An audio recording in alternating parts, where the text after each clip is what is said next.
ಯೇಸುವೆಂಬ ನಾಮದಲ್ಲಿ ಶಕ್ತಿ ಇದೆ, ಯೇಸುವೆಂಬ ನಾಮದಲ್ಲಿ ಸ್ವಸ್ಥತೆ ಇದೆ, ಯೇಸುವೆಂಬ ನಾಮದಲ್ಲಿ ರಕ್ಷಣೆ ಇದೆ, ಯೇಸುವೆಂಬ ನಾಮದಲ್ಲಿ ಸಮಾಧಾನ. ಹಲ್ಲೆಲೂಯಾ. ಯೇಸುವೆಂಬ ನಾಮದಲ್ಲಿ ಈ ಕ್ಷಣದಲ್ಲಿ ನಿನ್ನೆಲ್ಲ ರೋಗಗಳು ವಾಸಿಯಾಗುತ್ತದೆ. ಯೇಸುವೆಂಬ ನಾಮದಲ್ಲಿ ಈ ಕ್ಷಣದಲ್ಲಿ ನಿನಗೆ ಶಾಂತಿ ದೊರಕುತ್ತದೆ. ಯೇಸುವೆಂಬ ನಾಮದಲ್ಲಿ ಈ ಕ್ಷಣದಲ್ಲಿ ಯೇಸು ಕ್ರಿಸ್ತನು ಹುಡುಕಿ ಆತನ ರಕ್ಷಿಸಲು ಬಂದನು.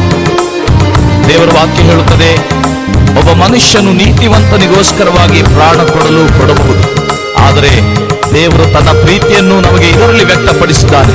ಹೇಗೆಂದರೆ, ನಾವು ಇನ್ನೂ ಪಾಪಿಗಳಾಗಿದ್ದಾಗ ನಮಗೋಸ್ಕರವಾಗಿ ಕ್ರಿಸ್ತನು ಕ್ರೂಜೆ ಕಂಬದಲ್ಲಿ ಆತನ ಪ್ರಾಣವನ್ನು ಕೊಟ್ಟನು. ಎಂತಹ ಪ್ರೀತಿ, ಎಂತಹ ದಿವ್ಯ ಪ್ರೀತಿ ಪ್ರಿಯರೇ! ಇಂತಹ ಯೇಸು ಸ್ವಾಮಿಯು ನಮಗೆ ರಕ್ಷಕನಾಗಿರುವುದೆಂತಹ ಭಾಗ್ಯ. ಕಾವಿಲ್ಲದಷ್ಟು ಪಾಪ ನನ್ನಿಂದ ತೆಗೆಯಲು ನನಗಾಗಿ ಬಂದ ನಾಮ.